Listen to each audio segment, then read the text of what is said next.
Hello मेरे प्यारे दोस्तों, कैसे हो आप लोग। आई होप आप लोग अच्छे होंगे, स्वस्थ होंगे और जहाँ भी होंगे दोस्तों आप लोग मस्ती में होंगे। और क्लास 10 की जो तैयारी कर रहे हैं दोस्तों आप लोग, उस तैयारी को आप लोग ज़बरदस्त तरीके से कर रहे होंगे। दोस्तों आज हम करने वाले हैं क्लास 10 का मैथ प्रश्नावली 1.3 के क्वेश्चन को सॉल्व। इससे पहले दोस्तों हमने प्रश्नावली 1.1, 1.2 को सॉल्व करके रखा हूँ, आप उन्हें भी जाके देख सकते हैं। मैं उसका लिंक आपको डिस्क्रिप्शन में दे दूंगा। दोस्तों आज हम करने वाले हैं 1.3। दोस्तों वीडियो अगर आप लोगों को थोड़ी भी हेल्पफुल लगती है तो प्लीज़ एक लाइक कीजिएगा और चैनल पर नए हैं तो चैनल को जरूर सब्सक्राइब कीजिएगा। आइए दोस्तों शुरू करते हैं बिना किसी देरी के। दोस्तों पहला क्वेश्चन हमें दिया गया है कि सिद्ध कीजिए कि √5 एक अपरिमेय संख्या। हमें सिद्ध करने के लिए बोला गया कि √5 जो दिया गया है वह एक अपरिमेय संख्या है। दोस्तों इस क्वेश्चन को सॉल्व करने से पहले मैं आपसे एक सवाल करना चाहता हूं, उसके बाद ही इस क्वेश्चन को मैं सॉल्व करूंगा, ठीक है। बहुत सारे बच्चे मेरे पास जो पढ़ते भी हैं वो पूछते हैं और बोलते भी हैं कि सर ये जो रूट वाली संख्या होती है वो क्या होती है, अपरिमेय संख्या कहलाती है। तो मैं आप लोगों से पूछना चाहता हूँ कि क्या सभी रूट वाली संख्या अपरिमेय संख्या कहलाएगी। जैसे यहाँ पे √5 दिया गया, चलो मान लिया हमने कि ये अपरिमेय संख्या और ये रियल में अपरिमेय संख्या है, तो क्या सभी रूट वाली संख्या क्या अपरिमेय संख्या कहलाएगी। जैसे दोस्तों मैं आप लोगों से पूछ दूं कि भाई ये √7 है, ठीक है, तो ये क्या है, एक अपरिमेय संख्या है कि परिमेय संख्या है। तो आप बोलोगे कि भाई ये तो अपरिमेय संख्या है, ठीक है कोई बात नहीं। अगर मैं इसी को बोल दूँ कि √4 है तो ये क्या होगा, ये अपरिमेय संख्या है कि परिमेय संख्या। तो आप क्या बोलोगे ये कि आप बोलोगे इससे कि ये परिमेय संख्या है। तो परिमेय संख्या कैसे होगा, इसमें तो रूट लगी है। हाँ भाई ये परिमेय संख्या ही होगी। क्यों होगी, क्योंकि दोस्तों हम लोग को पता है और हम जानते हैं कि √4 जो होता है वह 2 का क्या होता है दोस्तों, वर्गमूल होता है। अब 2 को हम क्या कर सकते हैं, p/q के रूप में लिख सकते हैं, ठीक है। इसके नीचे कुछ नहीं था, 1 हम रख सकते हैं। आने दोस्तों जिसका वर्गमूल निकलता है वो रूट वाली संख्या क्या कहलाएगी, परिमेय संख्या कहलाएगी, ठीक है। ये थोड़ा सा डाउट था बच्चों में, इसलिए मैंने आपको पहले इसे बता दिया, ठीक है। चलिए दोस्तों अब करते हैं क्वेश्चन को सॉल्व। हमें सिद्ध करने के लिए बोला गया है कि भाई ये जो √5 दिया गया है यह एक अपरिमेय संख्या, रियल में ये अपरिमेय संख्या है, लेकिन हमें दोस्तों इसको प्रूव करके दिखाना पड़ेगा। प्रूव करने बोला है हमें कि ये भाई अपरिमेय संख्या है, तो कैसे, ठीक है, हम इसे परिमेय संख्या क्यों नहीं बोल सकते। तो प्रूव करने के लिए दोस्तों आपको क्या करना होगा, इसका अपोजिट मान के चलना होगा। यहाँ पे क्वेश्चन में दिया गया है कि हमें √5 एक अपरिमेय संख्या, लेकिन आपको करना क्या है, देखिए कैसे करना है। आपको मान के चलना दोस्तों, माना कि √5 एक परिमेय संख्या है, ठीक है। माना कि √5 एक परिमेय संख्या है, ठीक है, यहाँ तक क्लियर हो गया, ठीक है। अब भाई जब √5 यहाँ पे एक परिमेय संख्या हो गया है, इसका मतलब क्या है, √5 एक परिमेय संख्या है, इसका मतलब क्या है, परिमेय संख्या को हम कैसे लिख सकते हैं, p/q के रूप में लिख सकते हैं, उसे हम p/q के रूप में हम लिख सकते हैं। हाँ तो क्या ये √5 को हम p/q के रूप में लिख सकते हैं, जी हाँ बिल्कुल लिख सकते हैं। क्यों लिख सकते हैं भाई, क्योंकि अभी तो हमने माना है इसको कि माना कि भाई ये जो √5 दिया गया वह एक परिमेय संख्या है। जब मान के चल रहा हूँ मैं एक परिमेय संख्या, तो इसे p/q के रूप में लिख सकते हैं, यानी इसे हम a/b के रूप में लिख सकते हैं। अब दोस्तों हमें यहाँ पे लिखना है, क्या लिखना है देखिए, जहाँ a और b सहअभाज्य संख्या है, ठीक है। जहां a और b सहअभाज्य संख्या है। अब सहअभाज्य का मतलब क्या होता है, पहले उसे समझ लेते हैं। सहअभाज्य का मतलब होता है दोस्तों कि अगर 1/3 में लिखूं तो ये 1/3 और किसी संख्या से कटेगी नहीं, केवल और केवल इसका एक ही से कटेगा ना, केवल और केवल इसका एक ही सहअभाज्य होगा, ऊपर वाले का 1 होगा और 3 वाले का 1 होगा, ठीक है। तो वही सहअभाज्य कहलाएगा, जहां पर a और b क्या हो गया, सहअभाज्य संख्या कहलाएगा। अभी इसको हम प्रूव करके इसका एक और सहअभाज्य संख्या निकाल दूंगा, उसके बाद ये चीज मेरा क्या हो जाएगा, गलत हो जाएगा, ठीक है। यहाँ पर हम ये मान के चले दोस्तों, यहाँ पे ध्यान समझिएगा मैं क्या बोल रहा हूँ। यहाँ पे ये मान के चले हैं कि a और b केवल यहाँ पे क्या है, सहअभाज्य संख्या। इसका मतलब जो है केवल और केवल यहाँ पे इसका जो सहअभाज्य है केवल और केवल कितना रहेगा, 1 रहेगा। लेकिन दोस्तों अभी हम प्रूव करेंगे यहाँ पे तो इसका सहअभाज्य 2 निकल जाएगा, 2 चीज निकल जाएगा, ठीक है। उसके बाद हम क्या कह देंगे कि भाई इसका सहअभाज्य तो 2 निकल गया और हम मान के चले थे यहाँ पे 1 ही, तो गलत हो गया ना, ठीक है। चलिए हम बनाते हैं, आपको अच्छी ढंग से समझ में आएगा। और देखिए यहाँ तक क्लियर हो गया दोस्तों? ठीक है, क्लियर हो गया। अब आप लिखोगे दोस्तों यहाँ पे आप कि दोनों पक्षों का वर्ग करने पर, ठीक है। दोनों पक्षों का वर्ग करने का मतलब दोस्तों ये पक्ष इधर है, एक पक्ष इधर है, ये दोनों का वर्ग करेंगे मतलब दोनों का स्क्वायर करेंगे। कैसे हो जाएगा ये? √5 का क्या हो जाएगा ये हो जाएगा स्क्वायर बराबर यहाँ पर भी क्या हो जाएगा a/b का स्क्वायर, ठीक है। अब यहाँ देखिए √5 का स्क्वायर करेंगे दोस्तों तो ये कितना होगा? आप मुझे ये बताओ, √5 का स्क्वायर करना है हमें तो ये कितना होगा? √5 इंटू √5 लिखेंगे इसे। क्यों लिखेंगे?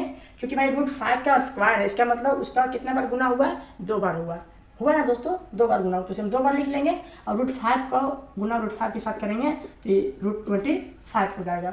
अब √25 जो आया वो किसका वर्ग में होता है? तो भाई ये होता है 5 का, ठीक है। तो ये जो इसके जगह पर हम √5 का स्क्वायर की जगह पर हम क्या लिख सकते हैं? 5 लिख सकते हैं। समझ में आया कहाँ से आया 5 से? चलिए इसी जगह पर हम 5 लिख सकते हैं बराबर a स्क्वायर है तो a स्क्वायर करेंगे और b स्क्वायर है तो इसका b स्क्वायर भी हो जाएगा। यहाँ तक क्लियर दोस्तों? अब देखिए इसे आगे सॉल्व कीजिए।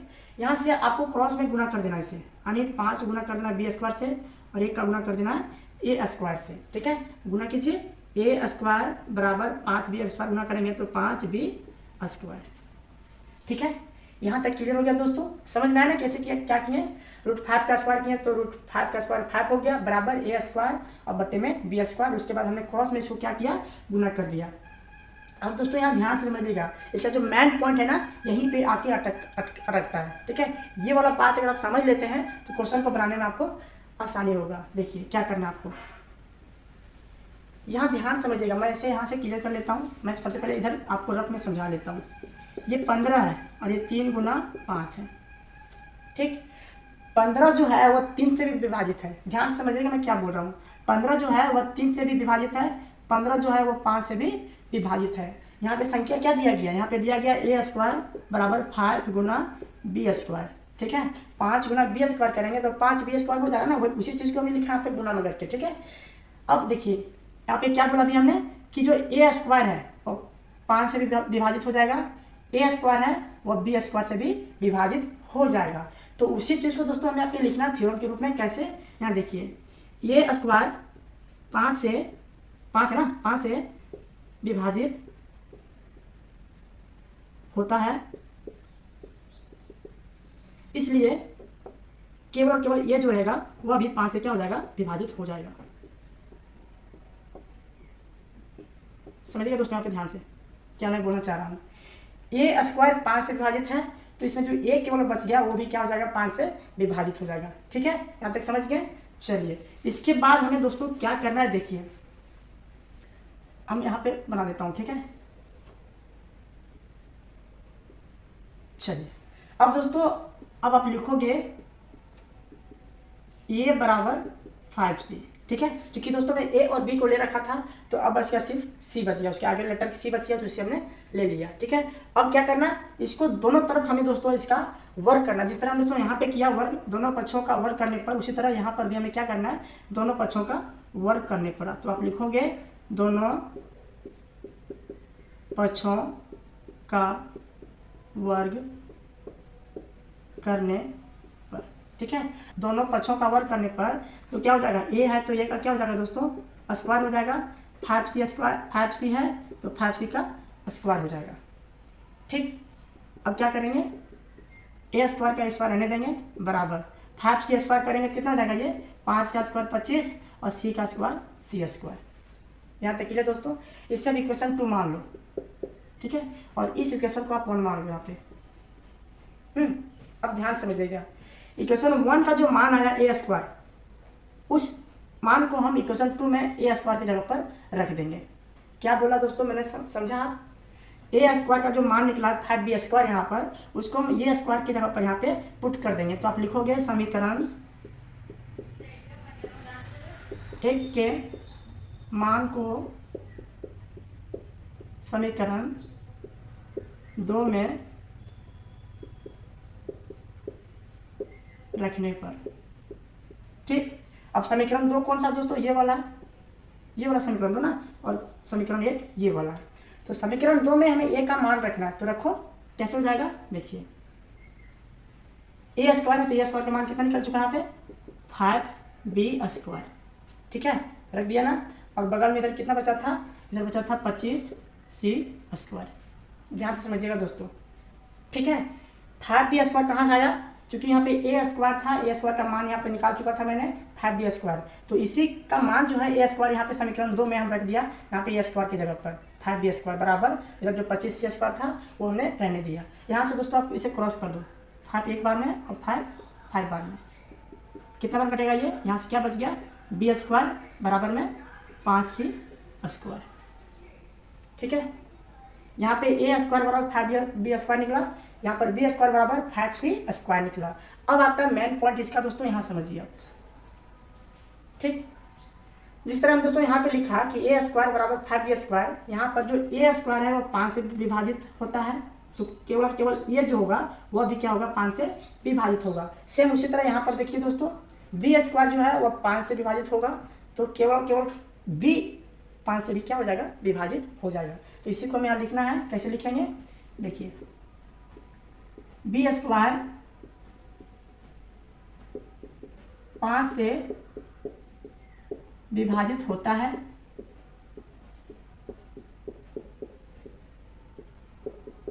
इसलिए केवल और केवल 5 भी क्या हो जाएगा 5 से विभाजित होगा। ध्यान से समझिए दोस्तों, मैंने क्या लिखा यहाँ पे, अभी हमने क्या ऊपर में लिखा था, केवल और केवल जहाँ पर a और b क्या होगा सअभाज्य संख्या होगा, मतलब केवल और केवल एक ही उसका क्या निकलेगा सअभाज्य निकलेगा। लेकिन दोस्तों ध्यान से देखिए, यहाँ भी a से a का जो विभाजित होने वाला जो है वो 5 निकल गया, और यहाँ से b भी क्या हो जा रहा है 5 से विभाजित हो जा रहा है। तो इसे कैसे लिखेंगे, ये और b जो है दोनों जो है क्या हो रहा है, दोनों 5 से विभाजित हो जा रहा है। अब ये तो गलत हो गया, विभाजित हो जा रहा है। ठीक है, आप इसे इस तरह लिख दोगे, हो जा रहा है। अभी हमने ऊपर में लिखा था कि केवल और केवल इसका सअभाज्य एक ही होगा, लेकिन दोस्तों यहाँ पर देखिए ये भी 5 से विभाजित हो जा रहा है और b भी 5 से विभाजित हो जा रहा है। तो ये दोस्तों गलत आ गया ना, इसके हिसाब तो आया नहीं। तो गलत क्यों आया, क्योंकि गलत दोस्तों हमने मान रखा था, इसलिए आया ना। गलत क्यों आया, इसका तो दो आ गया ना विभाजित होने वाला, a भी 5 से विभाजित हो जा रहा है, b भी 5 से विभाजित हो रहा है। लेकिन दोस्तों हमने मान के चला था कि वह केवल और केवल एक ही से विभाजित होगा, लेकिन यहाँ पे देखिए दोस्तों दोनों से विभाजित हो जा रहा है 5, तो एक से ज़्यादा मिल गया ना विभाजित होने वाला। तो ये क्यों आ रहा है, क्यों मिल गया इस टाइप का, क्योंकि दोस्तों हमने गलत मान रखा था यहाँ पे कि √5 परिमेय संख्या, जबकि रियल में क्या है ये अपरिमेय संख्या।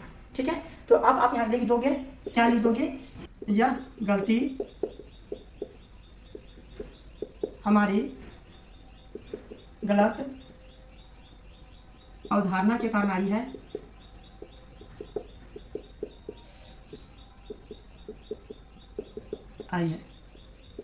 अतः √5 एक अपरिमेय संख्या है। ठीक है, अब एक बार देख लो, प्रोसेस दोस्तों यही है बनाने का। अगर आपको यहाँ पर √5 की जगह पर √2 भी दे देगा तो भी आप इसी तरह बनाओगे।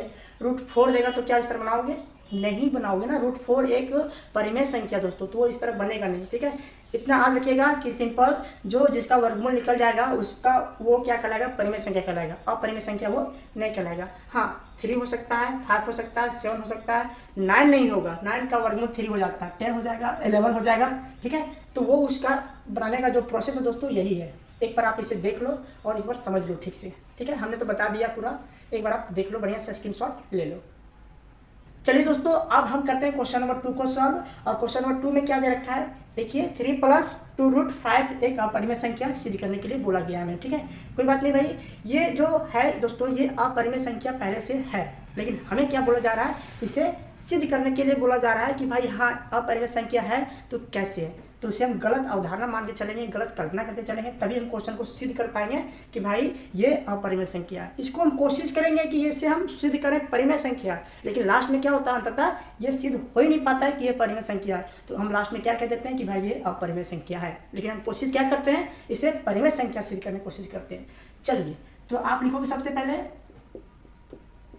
माना कि 3 + 2√5 एक परिमेय संख्या। ठीक है, उसी चीज़ को बोला ना दोस्तों मैंने अभी। इसे मैं सिद्ध करने की कोशिश करूंगा कि यह एक परिमेय संख्या है, लेकिन ये रियल में परिमेय संख्या है नहीं। ठीक, चलिए यहाँ तक हो गया। मान लिया इसे मैंने कि 3 + 2√5 एक परिमेय संख्या है। अब परिमेय संख्या हो गया मतलब क्या समझे आप, इसे हम p/q के रूप में लिख सकते हैं ना, बट्टे में लिख सकते हैं, अंश के और हर के रूप में लिख सकते हैं, भिन्न के रूप में लिख सकते हैं। तो लिख दो भाई, कैसे लिखेंगे इसे, 3 + 2√5 को हम a/b के रूप में लिख सकते हैं। ठीक है, जहाँ पर आप लिखोगे, यहाँ पर जहाँ a और b एक सह अभाज्य संख्या है।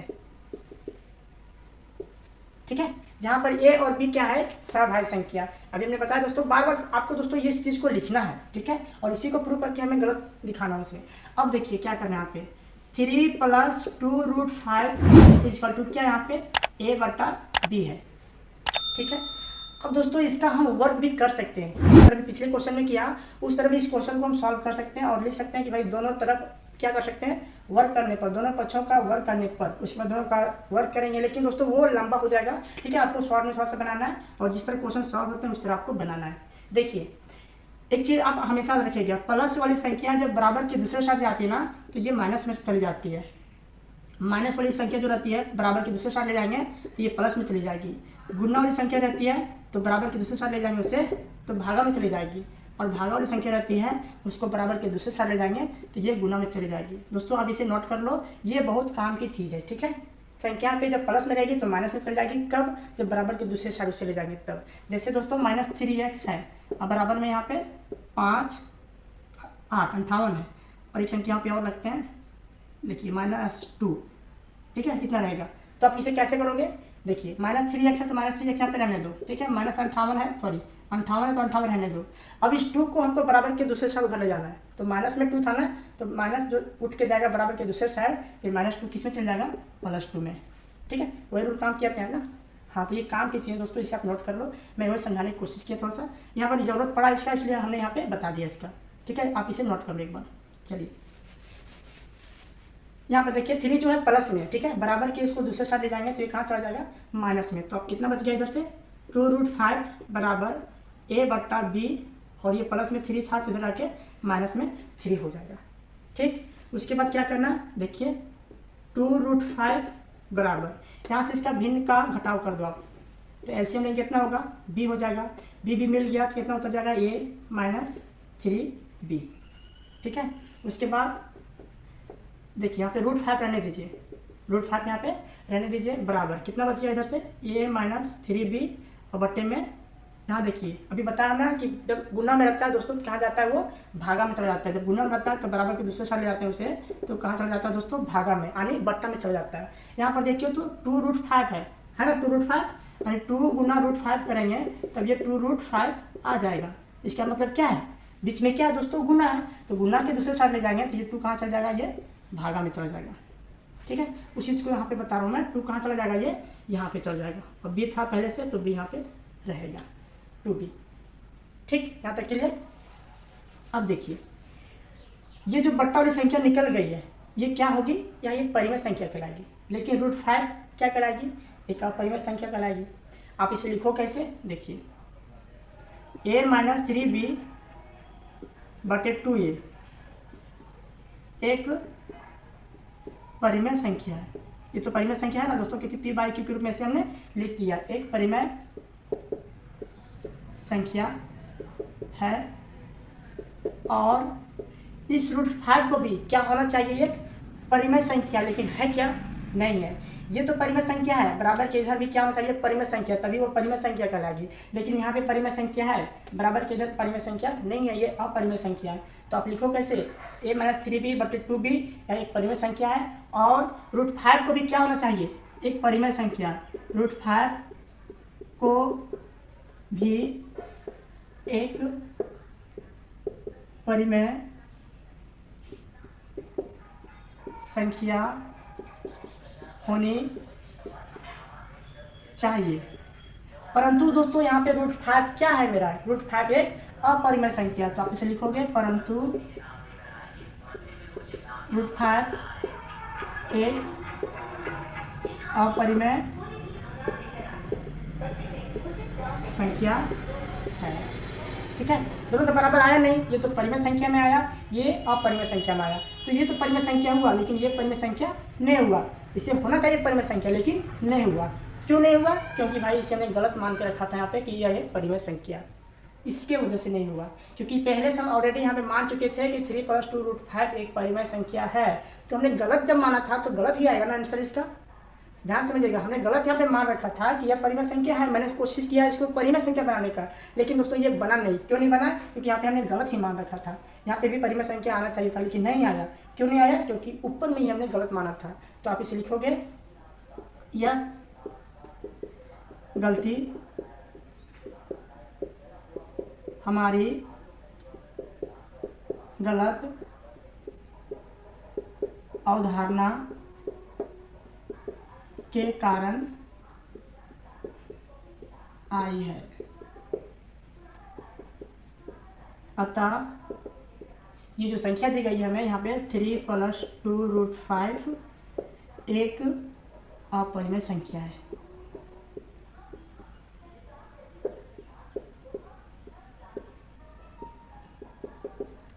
ठीक है, आपको इसी तरह लिख देना है। ठीक, समझ गए ना क्या किया हमने? बहुत ही सिंपल है दोस्तों, एक बार आप इसे देख लो और इसको आप स्क्रीनशॉट ले लो। दोस्तों तीसरा क्वेश्चन में पहला भाग क्या दे रखा है, सिद्ध कीजिए कि निम्नलिखित संख्याएं अपरिमेय है। हमें सिद्ध करना है कि जो तीनों संख्याएं दिया गया है वह अपरिमेय संख्या। तो सबसे पहले दोस्तों पहला पार्ट को करते हैं, और पहला पार्ट है 1/√2। ठीक है, उसे मैं यहाँ पे लिख लेता हूँ 1/√2। ठीक, तो बस दोस्तों आपको उसी प्रोसेस से करना है। अगर आप एक क्वेश्चन को बनाना सीख गए ना तो सभी क्वेश्चन को आप बनाना सीख जाओगे। तो कैसे करेंगे इसे? हमें तो ये तो पता है कि भाई ये एक अपरिमेय संख्या, लेकिन हमको प्रूफ करना है कि यह अपरिमेय संख्या है, तो इसे हमें गलत मानना पड़ेगा ना। चलिए, तो कैसे लिखोगे आप? माना 1/√2 एक परिमेय संख्या है। ठीक है, अब दोस्तों जब परिमेय संख्या हो गया है इसका मतलब क्या? इसे p/q के रूप में लिख सकते हैं। परिमेय संख्या है मतलब उसे हम p/q के रूप में लिख सकेंगे, बट्टे के रूप में लिख सकेंगे। तो कैसे लिखेंगे इसे? देखिए 1/√2 बराबर में a/b। ठीक है, आप p/q भी लिख सकते हैं, कोई दिक्कत नहीं है। 1/√2 बराबर a/b। ठीक, अब दोस्तों यहाँ से हमें एक चीज़ करना होगा। क्या करना होगा? इसे रिवर्स करके हमें लिख देना है। कैसे लिखेंगे? देखिए √2 को चल कर देंगे ऊपर, तो यहाँ पर √2 को ऊपर किया, नीचे क्या हो गया? 1 बच गया। यहाँ पर भी b को कर दूंगा ऊपर और 1 को कर दूंगा नीचे। आप दोस्तों यहाँ से इसका हर का परिमेयकरण भी कर सकते हैं, उस टाइप करके भी क्वेश्चन को सॉल्व कर सकते हैं। लेकिन दोस्तों इस टाइप भी करने में कोई दिक्कत नहीं है, क्योंकि संख्या जब यहाँ पे उल्टी है तो संख्या यहाँ पे भी उल्टा दिया मैंने। ठीक है, तो कोई दिक्कत नहीं, बराबर आया। लेकिन आप इसे हर का परिमेयकरण कर सकते हैं। जैसे 1/√2 है, √2 को ऊपर से गुना करेंगे, √2 नीचे से गुना करेंगे, तो ऊपर कितना हो जाएगा? √2 और बट्टे में √2 कितना हो जाएगा? 2 हो जाएगा। तो अभी इस तरह भी क्वेश्चन को सॉल्व कर सकते हैं, कोई दिक्कत नहीं। यहाँ पे हमने क्या कर दिया? इसे रिवर्स करके लिख दिया। ठीक है, अब देखिए यहाँ से क्या करेंगे हम, ध्यान समझिएगा। क्या बच गया? यहाँ से √2 बचा, यहाँ से नीचे वाले एक को तुम लिखेंगे नहीं, बराबर में b/, ये। ठीक, सेम वही प्रोसेस आ गया दोस्तों। यहाँ पर भी क्या आ गया कि √2 जो है वह एक अपरिमेय संख्या है और b/a जो है वह एक परिमेय संख्या है। आना क्या चाहिए था? दोनों जगह पर परिमेय संख्या आना चाहिए था। यहाँ पर भी आया तो यहाँ पर भी आना चाहिए, लेकिन क्यों नहीं आया दोस्तों? क्योंकि मैंने दोस्तों यहाँ पे ऑलरेडी इसे गलत मान रखा था। अगर यहाँ पे अपरिमेय संख्या लेके मान के रखते हैं तो यहाँ पर भी अपरिमेय संख्या, यहाँ पर भी अपरिमेय संख्या। लेकिन दोस्तों ने क्वेश्चन को ही गलत ढंग से बनाया है, मान करके बनाया कि यह एक परिमेय संख्या है। तो जब दोस्तों गलत तरीके से मान के रखा है तो गलत उसका आंसर भी आएगा ना। ठीक है, तो हम क्या कर देंगे लास्ट में कि भाई इसे हम परिमेय संख्या के रूप में नहीं सिद्ध कर पाएंगे, अतः यह एक अपरिमेय संख्या ही है। ठीक है, तो आप यहाँ पे लिखोगे कैसे? देखिए b/1 ये वाला, ठीक है, एक परिमेय संख्या है। ठीक है, परिमेय संख्या। और √2 को भी क्या होना चाहिए था? और √2 को भी एक परिमेय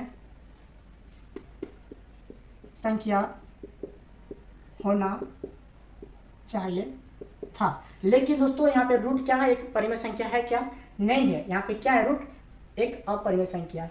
लेकिन आप लिखोगे यहाँ पे, लेकिन √2 एक अपरिमेय संख्या है, अपरिमेय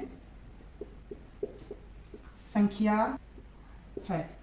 ठीक है, तो ये दोस्तों गलत अवधारणा क्यों आया? यहाँ पे दोनों अलग अलग क्यों आया? यहाँ पे परिमेय संख्या में, यहाँ पे अपरिमेय संख्या में क्यों आया दोस्तों? क्योंकि हमने यहाँ पे गलत मान के रखा था। ठीक है, तो आप लिख लोगे यहाँ पे, अतः ये जो संख्या दी गई थी हमें 1/√2 एक क्या है? अपरिमेय संख्या।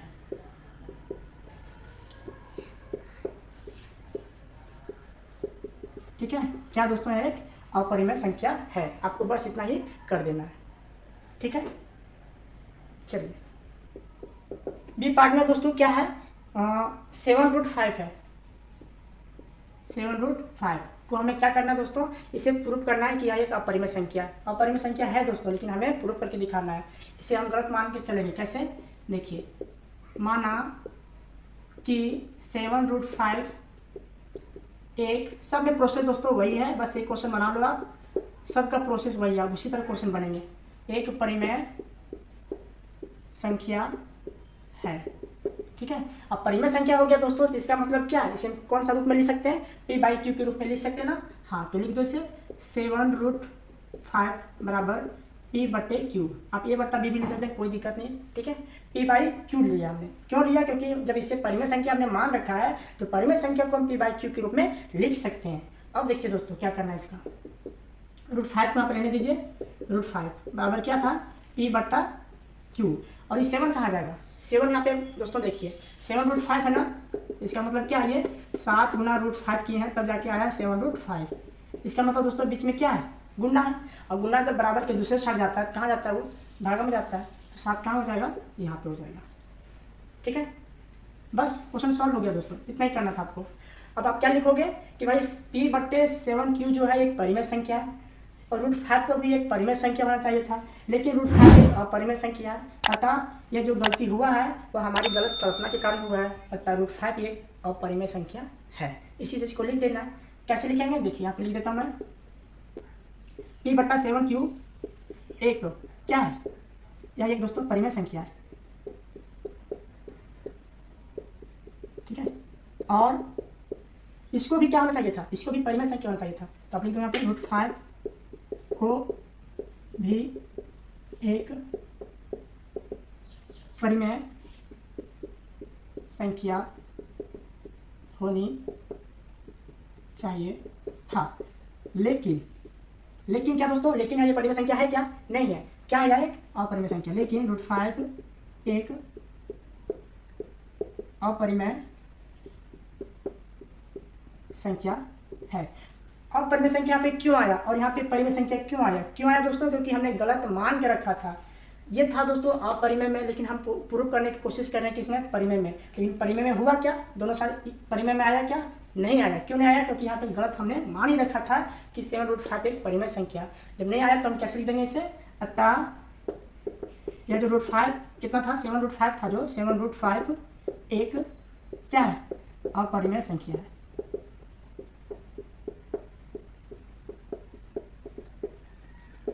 ठीक है, देख लीजिए एक बार, आपको क्वेश्चन इसी हिसाब से सॉल्व करना है। चलिए दोस्तों, अब हम बनाते हैं इसके तीसरे पार्ट को। बहुत ही सिंपल है दोस्तों, आप एक बार प्रैक्टिस करो। ठीक है, प्रैक्टिस करने के बाद सारे क्वेश्चन उसी बेसिस पे बनते हैं जिस तरह हमने पहले क्वेश्चन को बनाया। उसके बाद स्टार्ट क्वेश्चन रहेगा तो इसी बेसिस बनेगा। सब यही चीज़ें लिखाई है।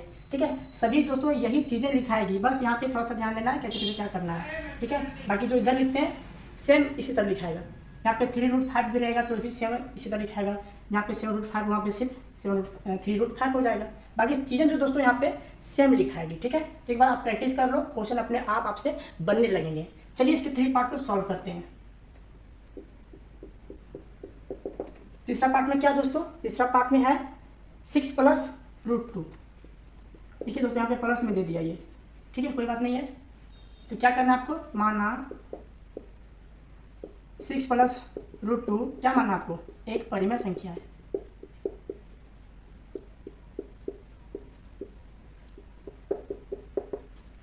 ठीक है, बताइए दोस्तों, जब इसे परिमेय संख्या मान लिए हैं तो इसे हम किस रूप में लिख सकते हैं? पी बाई क्यू के रूप में लिख सकते हैं ना? हाँ भाई लिख सकते हैं। तो कैसे लिखेंगे इसे? देखिए 6 + √2 बराबर पी बटे क्यू, पी बाई क्यू के रूप में इसे हम लिख सकते हैं दोस्तों। क्यों लिख दिया हमने?